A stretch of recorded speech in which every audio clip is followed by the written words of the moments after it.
जयदेव, नमस्कार, आदाब, सत श्री अकाल। PMAY या जिसको पहले IAY भी बोलते थे, ये वो स्कीम है गवर्नमेंट की जो पैसा देती है उन लोगों को जो अपना आशियाना बनाना चाहते हैं, जो अपना घर बनाना चाहते हैं, लेकिन उतने पैसे नहीं हैं। तो पैसा प्रोवाइड करने वाली ये स्कीम है ताकि आप अपना घर खुद बनाएं। लेकिन काफ़ी ज़्यादा हमें दिक्कत देखने को मिलती है, प्रॉब्लम सुनने को मिलती है। लोग ये बोलते हैं कि जो डिज़र्विंग लोग थे उनको घर नहीं मिले, कुछ ऐसे लोग थे जो डिज़र्व नहीं थे उनको घर मिल गए। तो ये कहीं ना कहीं डिस्कशन ऑन ग्राउंड चलती ही रहती है। कुछ लोग खुश भी हैं, कुछ नाराज़ भी हैं, बट हम चाहते हैं कि जो भी डिज़र्विंग आदमी है, जो हकदार है, उसको घर मिलना ही मिलना चाहिए।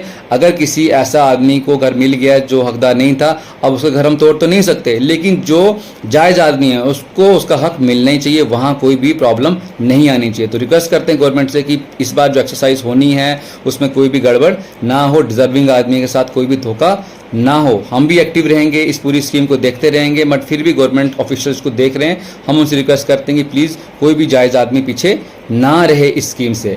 पहले तो ये सुनते थे हम कि जी सेक आईडी बेसिकली वो आईडी होती है इस स्कीम का फ़ायदा लेने की जो पहली फॉर्मेलिटी होती है, वो एक आईडी बनानी पड़ती है, ऑनलाइन आईडी बनानी पड़ती है। वो पीछे बंद हो गई थी, काफ़ी लोग अपने आप को रजिस्टर ही नहीं कर पाए। लेकिन अच्छी बात है, अब आईडी खुलेगी तो लोगों को फ़ायदा भी होगा, तो वो अपने आप को रजिस्टर कर पाएंगे कि हम भी उसके हकदार हैं।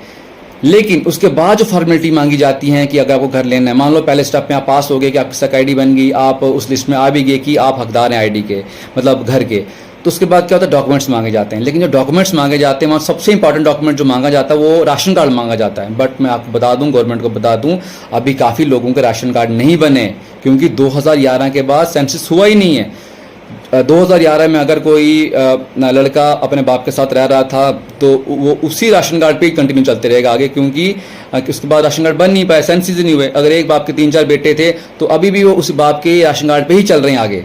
तो कॉमन सेंस की बात है, जब राशन कार्ड मांगोगे उनका राशन कार्ड होगा नहीं, और अगर वो हकदार भी हैं तो उसको उनको मिल नहीं पाएगी। इसीलिए हमने डिस्कशन की, इस टॉपिक पे अच्छे से डिस्कशन की, पूरे all over Jammu and Kashmir जहाँ जहाँ हमारी टीमें हैं, अच्छे कंसर्निंग लोग हैं, डिस्कशन की।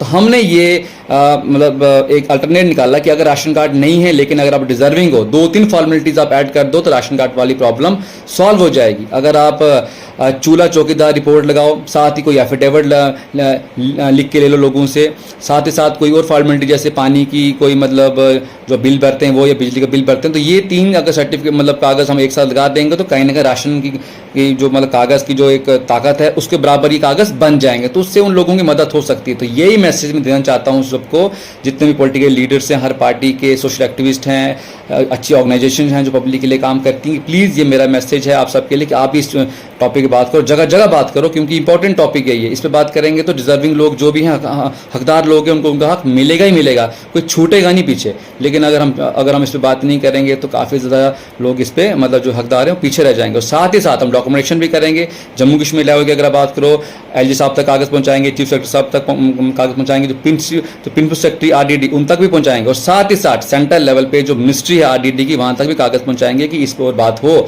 लेकिन कागज़ तो हम चलाएंगे, लेकिन अगर एक पॉलिटिकल प्रेशर बन जाए पूरे जम्मू एंड कश्मीर में तो कहीं ना कहीं इस केस को ज़्यादा तूल मिलेगी, तो ज़्यादा फ़ायदा होगा। तो कहीं ना कहीं वो डिजर्विंग आदमी जो हकदार है स्कीम का, उसको उसका घर मिलेगा। तो हम सबको यूनाइट होने की बात है। अगर हर ऐसे इशू पे हम यूनाइट होंगे तो कोई भी गरीब आदमी या कोई भी डिजर्विंग आदमी अपने हक से दूर नहीं रहेगा।